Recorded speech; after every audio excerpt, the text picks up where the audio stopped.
Hello दोस्तों, नमस्कार। एक बार फिर से स्वागत है आपका study with Rakesh YouTube channel पर। तो दोस्तों, हम कर रहे थे वर्ल्ड ज्योग्राफी और आज मैं आपके लिए लेकर आया हूँ विश्व के प्रमुख महाद्वीप, एक नया टॉपिक जिसमें हम करेंगे आज अफ्रीका महाद्वीप के बारे में अध्ययन। पहला प्रश्न है आज का हमारा, अफ्रीका महाद्वीप यूरोप से किन स्थलाकृति संरचनाओं के द्वारा अलग होते हैं।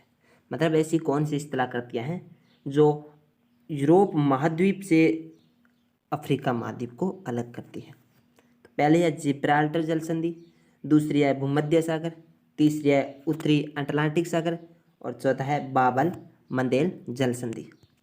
तो मैप में देख लेते हैं हम। यहाँ पे है जिब्राल्टर जल संधि। जिब्राल्टर जल संधि मतलब जल संधि होती है एक तो, और एक होती है स्थल संधि। तो जल संधि मतलब जल का ऐसा संकरा भाग जो दो बड़े जलीय भागों को जोड़ता हो। जैसे जिब्राल्टर जल संधि जोड़ती है भूमध्य सागर और अटलांटिक सागर को। मतलब ऐसा जल का संकरा भाग जो दो बड़े जलीय भागों को जोड़ता हो और दो बड़े स्थलखंडों को अलग करता हो। तो स्थलखंड को अलग, किस किस स्थलखंड को अलग करता है? अफ्रीका महाद्वीप और यूरोप महाद्वीप। उत्तर में क्या है? यूरोप महाद्वीप। यहाँ पे है क्या है? एशिया महाद्वीप। मतलब ये जो जिब्राल्टर जल संधि है वो अफ्रीका महाद्वीप को यूरोप महाद्वीप से अलग करती है और भूमध्य सागर और अटलांटिक सागर को क्या करती है? ज्वाइंट करती है। तो जल संधि के बारे में मैंने बता दिया और अब बता देता हूँ स्थल संधि के बारे में। स्थल संधि स्थल का ऐसा संकरा भाग जो दो बड़े स्थलों को जोड़ता हो और दो बड़े जलखंडों को अलग करती हो। फॉर एग्जाम्पल पनामा स्थल संधि, मतलब एक स्थल संधि है। कौन सी? पनामा स्थल संधि, जो उत्तरी अमेरिका महाद्वीप को दक्षिणी अमेरिका महाद्वीप से जोड़ती है और प्रशांत महासागर को अटलांटिक महासागर से अलग करती है। तो स्थल संधि के बारे में बता दिया। तो यहाँ पे है भूमध्य सागर। भूमध्य सागर भी यूरोप महाद्वीप को अफ्रीका महाद्वीप से अलग करते हैं। तो पहला है जिब्राल्टर जल संधि, दूसरा है भूमध्य सागर। मतलब ये दोनों जो है अफ्रीका महाद्वीप को यूरोप महाद्वीप से अलग करती है। उत्तरी अटलांटिक महासागर है, ये तो अफ्रीका महाद्वीप के पश्चिम में रह जाता है। और बाब-अल मंदेल जो है ये अफ्रीका महाद्वीप को एशिया महाद्वीप से अलग करने वाली जल संधि है। तो यहाँ पे हमारा सही हो जाएगा ऑप्शन नंबर ए, केवल 1 व 2। यहाँ पे दे रखा है जिब्राल्टर जल संधि। इसे भूमध्य सागर का क्या कहा जाता है? प्रवेश द्वार या भूमध्य सागर की कुंजी। ये भी आपको ध्यान में रखना है कि जो जिब्राल्टर जल संधि है इसे क्या कहा जाता है? भूमध्य सागर का प्रवेश द्वार कहा जाता है और भूमध्य सागर की कुंजी कहा जाता है। और यह जल संधि यूरोपीय देश स्पेन व अफ्रीकी देश मोरक्को भी अलग करती है। तो बता देता हूँ, यहाँ पे है कई बार पूछ लिया जाता है कि जो जिब्राल्टर जल संधि है ये किन किन दो देशों को अलग करती है। तो यहाँ पे है एक यूरोपीय देश स्पेन और एक यहाँ पे है अफ्रीकी देश मोरक्को, इन दोनों को अलग करती है। ये भी आपको ध्यान में रखना है। नेक्स्ट है हमारा, निम्नलिखित में से कौन सी स्थलाकृति एशिया महाद्वीप को अफ्रीका महाद्वीप से अलग करती है। मतलब ऐसी कौन सी स्थलाकृति है जो एशिया महाद्वीप को अफ्रीका महाद्वीप से अलग करती है। तो पहला है स्वेज नहर, दूसरा है लाल सागर, तीसरा है बाब-अल मंदेल जल संधि और चौथा है मोजाम्बिक चैनल। तो देख लेते हैं मैप में। यहाँ पे है स्वेज नहर, रेड सी को भूमध्य सागर से जोड़ती है। ये क्या करती है?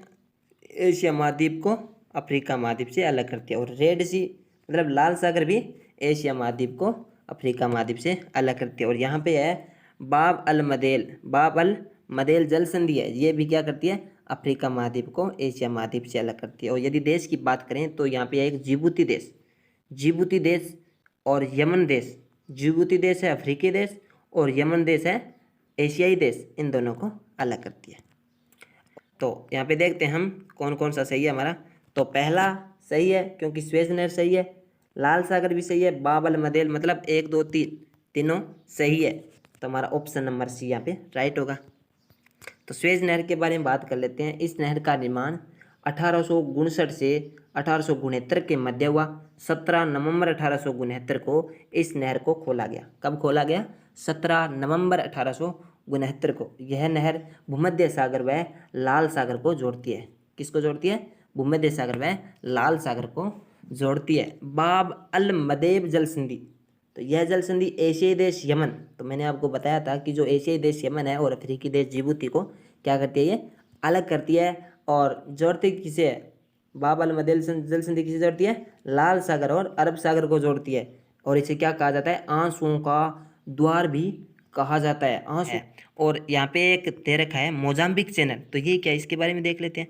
मोजाम्बिक चैनल ये है अफ्रीका महाद्वीप का सबसे बड़ा द्वीप मेडागास्कर व मोजाम्बिक देश को अलग करती है। मतलब जल संधि या चैनल एक ही बात है, या तो चैनल कह दो या फिर जल संधि कह दो। तो ये क्या करते हैं? अफ्रीका महाद्वीप का सबसे बड़ा द्वीप है मेडागास्कर। तो द्वीप के बारे में बात कर लेते हैं। तो विश्व का सबसे बड़ा द्वीप कौन सा है? ग्रीनलैंड, जो उत्तरी अमेरिका महाद्वीप में है। और मोजाम्बिक देश तो यहाँ पे है ही अफ्रीका महाद्वीप का। और मेडागास्कर विश्व का दूसरा सबसे बड़ा महाद्वीप, विश्व का दूसरा सबसे बड़ा द्वीप है। और तीसरे की यदि बात करें तो पपुआ न्यू गिनी है। तो इनका सबसे ऊंचा शिखर है, सबसे ऊंचा शिखर बताना है अफ्रीका महाद्वीप का।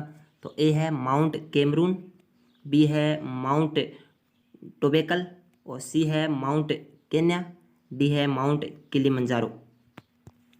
तो हम देख लेते हैं अफ्रीका महाद्वीप का मैप में कि यहाँ पे एक एटलस पर्वत है और यहाँ पे है किलिमंजारो, जो एक मृत ज्वालामुखी पर्वत है। किलिमंजारो तंजानिया देश में है। तो ये क्या है? अफ्रीका महाद्वीप का सबसे बड़ा शिखर है, माउंट किलिमंजारो। तो देख लेते हैं अफ्रीका महाद्वीप की सबसे ऊंची चोटी जो तंजानिया देश में अवस्थित है, यह एक क्या है? मृत ज्वालामुखी पर्वत है। तो नेक्स्ट देखते हैं अफ्रीका महाद्वीप के किस भाग में एटलस पर्वत का विस्तार है। तो मैंने अभी आपको बताया है कि जो अफ्रीका महाद्वीप का एटलस पर्वत है वो किस भाग में है अफ्रीका महाद्वीप के? तो वो है उत्तर पश्चिमी। यहाँ पे है एटलस पर्वत अफ्रीका महाद्वीप के। तो कहाँ पे है? उत्तर पश्चिमी भाग में। ऑप्शन नंबर ए हमारा राइट होगा। एटलस पर्वत श्रेणी बात कर लेते हैं। इस पर्वत श्रेणी का विस्तार अफ्रीका महाद्वीप के 3 देशों में है, जो है पहला है अल्जीरिया, दूसरा है मोरक्को, तीसरा है ट्यूनीशिया। एटलस पर्वत श्रेणी की सबसे ऊंची चोटी माउंट टोबेकाल है। क्या है? माउंट टोबेकाल। यह भी आपको ध्यान में रखना है, जो एक सक्रिय ज्वालामुखी पर्वत है। क्या है? एक सक्रिय ज्वालामुखी पर्वत। और जो हमारा माउंट किलिमंजारो था वो क्या था? एक मृत ज्वालामुखी पर्वत। यह भी आपको ध्यान में रखना है। नेक्स्ट है महान भूभ्रंश घाटी किस महाद्वीप के विशेष भौतिक लक्षण है? ऑप्शन नंबर ए है अफ्रीका महाद्वीप, बी है दक्षिण अमेरिका महाद्वीप, सी है उत्तरी अमेरिका महाद्वीप, डी है यूरोप महाद्वीप। तो देखिए है अफ्रीका महाद्वीप के में है महान भूभ्रंश घाटी। तो व्याख्या देख लेते हैं। महान भूभ्रंश घाटी ग्रेट रिफ वैली, महान दरार घाटी भी कहा जाता है। यह विश्व की सबसे बड़ी दरार नुमा संरचना है जो अफ्रीका महाद्वीप को 2 भागों में विभाजित करती है। इस दरार नुमा संरचना में अनेक गहरी झीलें अवस्थित है, जिसमें टांगानिका झील अफ्रीका महाद्वीप की है और मृत सागर झील ये है एशिया महाद्वीप के जॉर्डन और इजराइल देश के मध्य है। मैंने आपको विश्व की प्रमुख झीलें करवाई थी, जिसमें मैंने बताया था कि जो विश्व की तीसरी सबसे खारी झील है वो मृत सागर है। विश्व की दूसरी सबसे खारी झील जो है वो मृत सागर है। पहली है वोन झील जो टर्की देश में, दूसरी है मृत सागर और तीसरी है ग्रेट साल्ट लेक जो उत्तरी अमेरिका महाद्वीप में। नेक्स्ट देखते हैं क्वेश्चन नंबर 6। निम्नलिखित में से किस झील से नील नदी का उद्गम होता है या नील नदी निकलती है?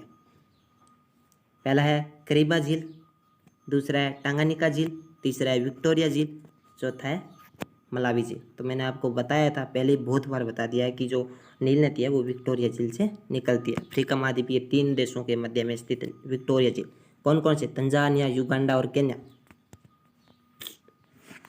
तो हम बात कर लेते हैं नील नदी के बारे में। तो ये है लेक विक्टोरिया, मतलब विक्टोरिया झील। विक्टोरिया झील यहाँ पे है तंजानिया, युगांडा और केन्या। तंजानिया, युगांडा और केन्या, केन्या देशों में 3 देशों के मध्य में स्थित है। यहाँ से श्वेत नील नदी निकलती है। यहाँ पे इसका नाम होता है श्वेत नील नदी। और इधर है एक इथोपिया देश, इसमें है टाना झील। टाना झील से एक निकलती है बल्यू नील नदी। बल्यू नील नदी मतलब नीली नील नदी निकलती है। और एक दक्षिणी सूडान यहाँ पे एक देश है, यहाँ पे देश, उसकी राजधानी है खार्तूम। खार्तूम, उस खार्तूम में इन दोनों का संगम होता है, मिलन होता है। उसके बाद ये नदी कहलाती है नील नदी। और ये मिस्र देश से होकर यहाँ पे एक डेल्टा का निर्माण करती है और भूमध्य सागर में जाकर गिर जाती है। और ये इसे कहा जाता है मिस्र देश का वरदान।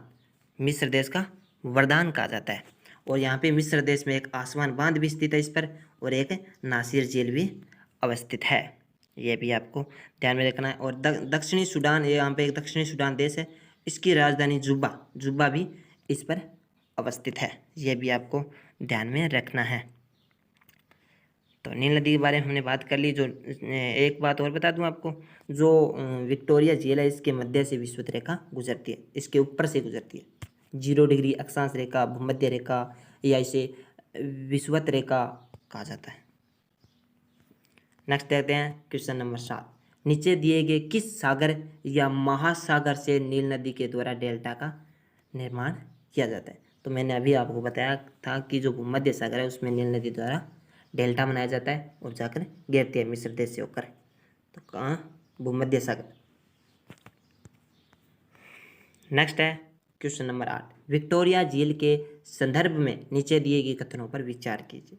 पहला कथन है विक्टोरिया झील अफ्रीका महाद्वीप की सबसे बड़ी झील है। तो ये मैंने आपको बताया था कि जो अफ्रीका महाद्वीप की सबसे बड़ी झील है और विश्व की दूसरी मीठे पानी की झील है, दूसरी सबसे बड़ी मीठे पानी की झील है। पहले की बात करें तो सुपीरियर जो उत्तरी अमेरिका में ग्रेट लेक्स का भाग है। सुपीरियर झील जो है ना वो विश्व की सबसे बड़ी मीठे पानी की झील है। और यदि खारे पानी की हम बात करें, खारे पानी की यदि हम बात करें तो जो कैस्पियन सागर है, कैस्पियन सागर एशिया महाद्वीप में 5 देशों के मध्य स्थित है। वो है विश्व की सबसे खारे पानी की झील, सबसे बड़ी खारे पानी की झील है कैस्पियन सागर। और यदि हम बात करें विश्व की सबसे खारे पानी की झील है वो है वोन झील, टर्की देश में। और ये तो सबसे खारी मतलब सबसे खारे पानी की झील, सबसे जिसमें लवणता ज़्यादा हो, जिसमें लवणता ज़्यादा हो वो तो सबसे मानी जाएगी सबसे ज़्यादा खारे पानी की झील। और सबसे बड़ी खारे पानी की झील जिसमें मतलब बड़ी हो और खारे पानी की झील हो, मतलब जो जिसका आकार बड़ा हो और खारे पानी की झील हो, जैसे कौन सी है? कैस्पियन सागर, एशिया महाद्वीप में अवस्थित है। तो दूसरा है विक्टोरिया झील के ऊपर से विषुवत रेखा गुजरती है। तो मैंने यहाँ पर आपको बताया ही है कि जो विक्टोरिया झील है यहाँ से ऊपर से विषुवत रेखा गुजरती है और अफ्रीका महाद्वीप की सबसे बड़ी झील है। तो हमारा दोनों स्टेटमेंट एकदम सही है। मतलब यहाँ पर पूछा है कौन सा कथन सत्य है, तो हमारा दोनों कथन सत्य है, ऑप्शन नंबर सी राइट है। विक्टोरिया झील के बारे में बात कर लेते हैं। व्याख्या भी मैंने दे दिया यहाँ पे। विक्टोरिया झील अफ्रीका महाद्वीप की सबसे बड़ी झील है और मीठे पानी की विश्व की दूसरी सबसे बड़ी झील है। और पहली मैंने आपको बता दिया सुपीरियर झील है जो उत्तरी अमेरिका महाद्वीप में स्थित है। क्षेत्रफल की दृष्टि से विश्व की तीसरी सबसे बड़ी झील है। और यदि क्षेत्रफल की बात करें तो विश्व की तीसरी सबसे बड़ी झील है विक्टोरिया झील। पहले की बात करें तो मैंने बता दिया आपको जो कैस्पियन सागर है वो विश्व की सबसे बड़ी झील है। कैस्पियन सागर है वो विश्व की सबसे बड़ी झील है। और 2 नंबर पर आती है सुपीरियर झील जो मीठे पानी की सबसे बड़ी झील है। और 3 नंबर पर आती है विक्टोरिया झील जो मीठे पानी की झील है पर विश्व की तीसरी सबसे बड़ी क्षेत्रफल के आधार से सबसे बड़ी झील है। और विक्टोरिया झील से भूमध्य रेखा गुजरती है, विषुवत रेखा गुजरती है। तो यहाँ पे दे रखा है विक्टोरिया झील, यहाँ पे इधर है केन्या, यहाँ पे है युगांडा, यहाँ पे है तंजानिया। तो यहाँ से निकलती है ये नील नदी। और इधर है ये दक्षिणी सूडान, इसकी राजधानी जुब्बा इस पर अवस्थित है। तो नेक्स्ट है निम्नलिखित में से किस नदी पर विक्टोरिया जलप्रपात अवस्थित है? तो हमें बताना है विक्टोरिया जलप्रपात जो है वो किस नदी पर अवस्थित है। तो जाम्बिया नदी पर, जायरे नदी पर, ऑरेंज नदी पर, लिम्पोपो नदी पर। तो मैं आपको बता देता हूँ जो ये विक्टोरिया जलप्रपात है वो जाम्बिया नदी पर अवस्थित है। इसकी व्याख्या देख लेते हैं। विक्टोरिया जलप्रपात अफ्रीका महाद्वीप का सबसे ऊंचा जलप्रपात है। विक्टोरिया जलप्रपात जो है वो अफ्रीका महाद्वीप का क्या है, सबसे ऊंचा जलप्रपात है। और कांगो या जायरे नदी पर स्टैनले जलप्रपात व लिविंग स्टोन जलप्रपात अवस्थित है। तो कांगो या जायरे नदी जो है उस पर कौन कौन से जलप्रपात स्थित है, स्टैनले जलप्रपात और लिविंगस्टोन जलप्रपात, ये भी आपको ध्यान में रखना है। माही नदी जो कहाँ पे स्थित है, हमारा राजस्थान में स्थित है, जो कर्क रेखा को 2 बार काटती है। माही नदी जो है ना वो कर्क रेखा को क्या करती है, 2 बार काटती है। और कांगो या जायरे नदी भूमध्य रेखा को 2 बार काटती है, यह भी एक है। लिम्पोपो नदी मकर रेखा को 2 बार काटती है। मतलब ये है क्या है कि मुख्य जो रेखाएं हैं, अक्षांश रेखाएं हैं, ये मुख्य अक्षांश रेखा है कर्क रेखा, भूमध्य रेखा जो ही, और मकर रेखा, इनको मतलब मकर रेखा को काटती है लिम्पोपो नदी 2 बार, और कर्क रेखा को काटती है माई नदी, और भूमध्य रेखा को काटती है कांगो नदी। और कांगो और लिम्पोपो ये दोनों हैं अफ्रीका महाद्वीप की नदी। विश्व का सबसे बड़ा मरुस्थल कौन सा है, कालाहारी, सहारा, थार, गोबी। तो विश्व का सबसे बड़ा मरुस्थल है सहारा मरुस्थल, जो अफ्रीका महाद्वीप में स्थित है। अफ्रीका महाद्वीप के उत्तर में स्थित है। अफ्रीका महाद्वीप के 11 देशों में फैला हुआ है। तो देख लेते हैं, जो अफ्रीका महाद्वीप है ये अफ्रीका महाद्वीप के उत्तर में स्थित है। और नेक्स्ट है, बता दिया मैंने सारा। दूसरा है कालाहारी, तीसरा है नाबीब का मरुस्थल। तो बता देता हूँ, सहारा मरुस्थल जो है ये विश्व का सबसे बड़ा है और विश्व का सबसे गर्म मरुस्थल भी है। इसमें एक विश्व प्रसिद्ध जनजाति पाई जाती है जिसका नाम है बद्दू जनजाति। और कालाहारी मरुस्थल में पाई जाती है जिसका नाम है बुशमैन जनजाति। और नाबीब का मरुस्थल इसमें पाई जाती है खोई जनजाति। तो देख लेते हैं कालाहारी मरुस्थल के बारे में। यह मरुस्थल अफ्रीका महाद्वीप के दक्षिणी अफ्रीका देश में अवस्थित है। इसमें विश्व प्रसिद्ध बुशमैन जनजाति निवास करती है। नेक्स्ट है सहारा मरुस्थल। यह मरुस्थल अफ्रीका महाद्वीप के उत्तरी भाग में स्थित है। इसका विस्तार अफ्रीका महाद्वीप के 11 देशों में है। नेक्स्ट है गोबी का मरुस्थल। तो इससे पहले मैंने एक मरुस्थल का टॉपिक करवाया था आपको, उसमें विश्व के जितने भी मरुस्थल है वो सभी करवाए थे। ये गोबी का मरुस्थल, सहारा का, कालाहारी का मरुस्थल सभी करवाया मैंने।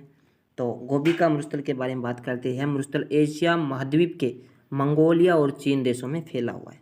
यह विश्व का सबसे ठंडा मरुस्थल है। यह भी आपको ध्यान में रखना है कि जो गोबी का मरुस्थल है वो विश्व का सबसे ठंडा मरुस्थल है। यहाँ पे कौन सी जनजाति पाई जाती है, मंगोल जनजाति पाई जाती है। और उसके बाद है नाबीब का मरुस्थल, अफ्रीका महाद्वीप के नाबीबिया, अंगोला व दक्षिण अफ्रीका देशों में स्थित है। इसमें विश्व प्रसिद्ध खोई जनजाति निवास करती है।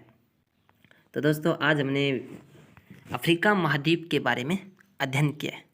तो दोस्तों अभी तक अफ्रीका महाद्वीप पूरा नहीं हुआ है, और नेक्स्ट वीडियो में अफ्रीका महाद्वीप के बारे में और हम अध्ययन करने वाले हैं। तो मिलते हैं हम अगले वीडियो में, तब तक के लिए जय हिंद, जय भारत।